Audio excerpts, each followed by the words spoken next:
Yemen की jail में बंद केरल की रहने वाली 37 साल की भारतीय महिला निमिषा प्रिया को 16 जुलाई को फांसी दी जानी है। एक ऐसा मामला जिसमें एक औरत ने अपनी जिंदगी को बचाने की कोशिश की, लेकिन अब उसे उसी कोशिश के लिए मौत की सजा मिल रही है। आरोप है कि निमिषा ने यमन के नागरिक तलाल अब्दुल मेहंदी की हत्या की, लेकिन क्या यह हत्या थी या आत्मरक्षा का प्रयास?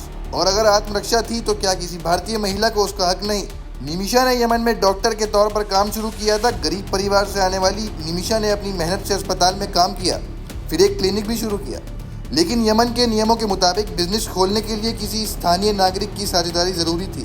इसी सिलसिले में वो तलाल मेहंदी के संपर्क में आई।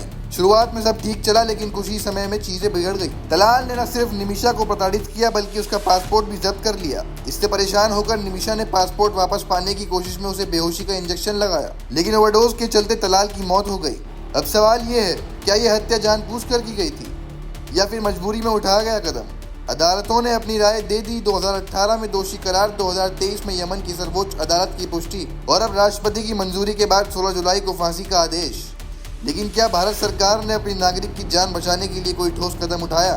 निमिषा की मां कोच्चि में काम करती है। वो लगातार भारत सरकार से गुहार लगा रही है कि उनकी बेटी को फांसी से बचा लिया जाए। कई सामाजिक संगठन और मानवाधिकार कार्यकर्ता भी इस मामले में हस्तक्षेप की मांग कर चुके हैं, लेकिन अभी तक केंद्र सरकार की ओर से कोई बड़ा राजनीतिक या कूटनीतिक दबाव सामने नहीं आया। ये मामला अब एक महिला की जिंदगी से कहीं बड़ा हो गया है। ये उस व्यवस्था पर सवाल उठा रहा है जहां एक भारतीय नागरिक को विदेशी धरती पर न इंसाफ मिलता है, न सरकार की ढाल। क्या विदेशों में रहने वाले हमारे लोग सिर्फ कागजों में नागरिक हैं? अगर भारत सरकार इस मामले में भी चुप रही तो कल किसी और निमिषा को भी मौत का फरमान सुनाया जाएगा। वक्त है कि भारत खुलकर सामने आए और यमन सरकार से इस फांसी पर रोक लगाने की अपील करे, क्योंकि अगर अपनी बेटियों को भी हम नहीं बचा पाए तो फिर कागजों पर दर्ज महाशक्ति की बात बेईमानी है।